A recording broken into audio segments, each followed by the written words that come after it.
So I would like to take this opportunity to welcome you all to the first regional convening, specifically focused on issues of child domestic work.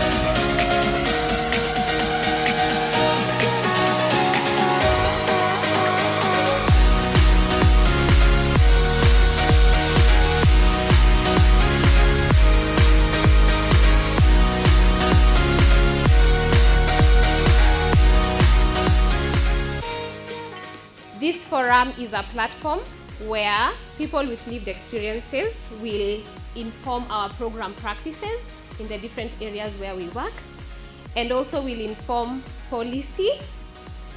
We're going to do this through dialogue with key actors from government, private sector, and CSO partners. So we'll exchange learning and information on socio-economic issues that make children vulnerable to child domestic work and ethical pathways to supporting survivors. We are a survivor-led, value-based organization, and we focus on long-term provision for survivors of human trafficking who too often find a lack of community support and understanding when reintegrating back to society. So we run several programs, all meant to facilitate healing, reintegration, and survivor leadership. All our interventions or all our programs are community-led, and they're also community-centered.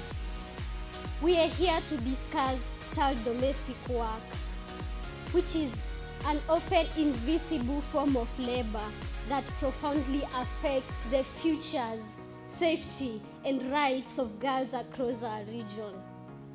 Thank you for being here to bring your wisdom, experience, and commitment to this important conversation. We are here to confront a form of labor that remains largely hidden in plain sight, child domestic work. Especially it affects girls across East African region. Under this theme, invisible labor, visible consequences, we invite you to look deeply into the lives and the futures of girls engaged in child domestic work. This time, not as helpers, but as workers. Not as part of family, but as children whose rights, whose education and futures are being compromised.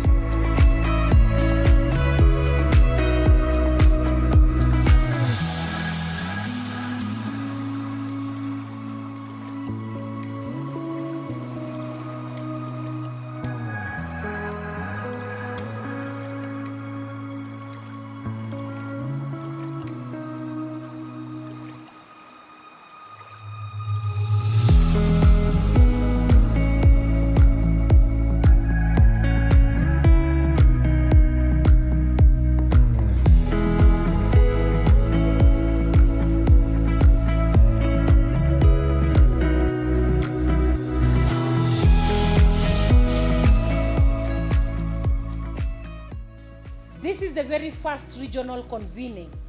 What comes out of convenings like this is deliberations that push the ball forward.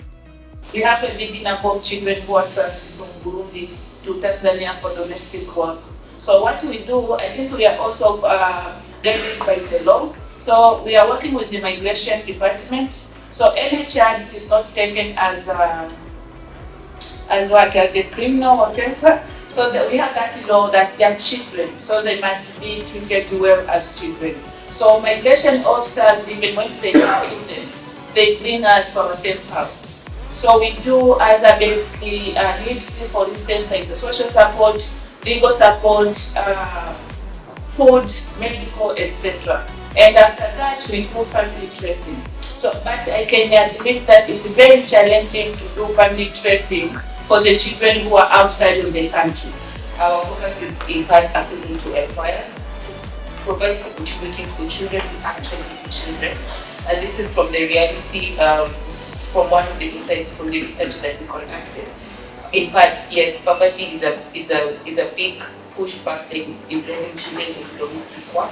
But then in a lot of instances, if you remove them from domestic work without another alternative on how they actually seek to cope with the economic realities of their household, it just means that we've removed them from one instance of domestic work and basically pushed them into another household to still continue doing domestic work. So one of our key interventions at the point is actually appealing to employers to create and really focus on providing children, one, with opportunities to keep going to school, but then also to have that humane perspective of after school, this is still a child. Yes, you may have things for them to do, but really trying to ensure that it's reasonable, it's a bit of reasonable work that then they can still with children. And then in our country, primary education is the only must, but there is ways to, how to say it in English, go around it. So our volunteers in our projects, and we are also involving at local level government offices to make sure that each September we are going home to home to make sure that these children are involved in at least evening classes. When it comes to credible data, number one is the use of proper reporting channels. Because if you use a proper reporting channel, then it will mean that the case will be well documented and it will also be well managed. And then we have the referral systems that are guided by the laws in Kenya. When we use also those channels, it will ensure that we have credible data. We have the employment act that provides for the rights in employment, and also gives the ages that are supposed to be in employment. We have also child protection policies that also provide for the protection of children from exploitation. We have also in the Directorate of Children's Services, the counter-trafficking with persons and secretariat that provides for the protection of the victims of trafficking. And we also have other labor laws that protect children from exploitation.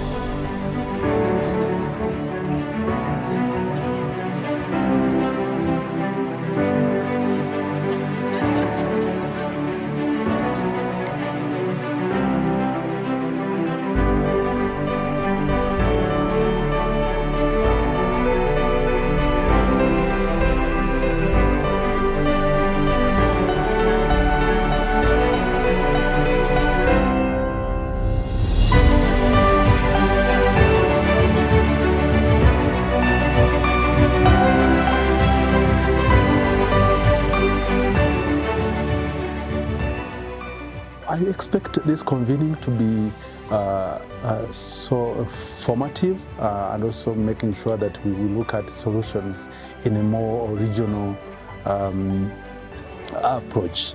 I look at it in a way that we want to look at how to solve issues, how to be kind of proactive, guiding the government strategies that are set, and also making sure that they are working on them as just like accountability part in addressing domestic child-related issues. So I look at it as a way of addressing putting together our efforts in counter human trafficking, because this is my focus area. Our organization is much more focused on that, and I would see young people. I saw in the convening there are young people representing the rest, and this is experience that perhaps I will take home. Today we talked about many things, but mainly we talked about also some legal and also legal frameworks, which I'm going to discuss soon, tomorrow or another day. And we looked at how East Africa, we have the legal frameworks, but they are on paper, but they're not being implemented. And we also talked about the issues on education. Why is education still slight on domestic? Why is it domestic is child labor, and also it's too much where there's dropout school children, at 18 or at age of 14. And we also talked about what is needed for us organization, also the government, to make sure that children are not being exploited. Yeah.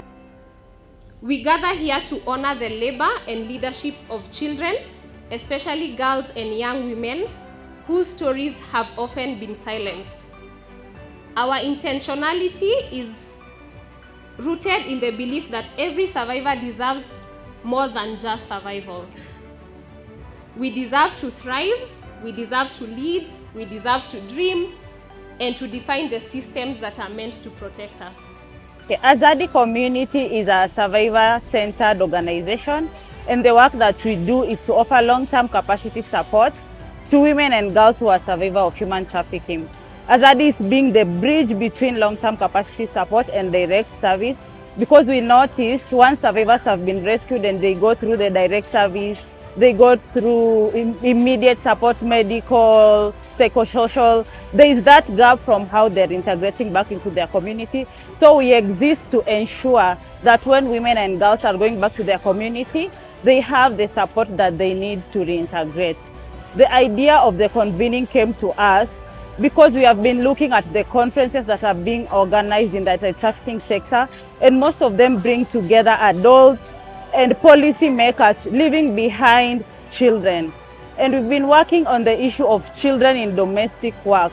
So thinking about how can we amplify this issue, how can we bring their voices into rooms? And then that light hit us, and we thought about organizing a convening that is specifically focused on addressing the issue of child domestic work in Eastern Africa. And we were able to do this through several partners.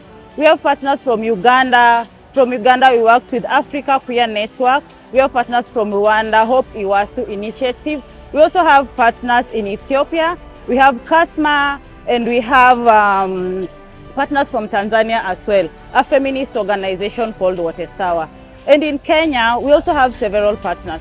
You know, doing the work of children in domestic work cannot be done alone. We are working with 14 partners, and the whole group is called NIA. We are really grateful to our partners, to our collaborators, to each and every person that supported us to be able to bring this convening here. Thank you so much to everyone.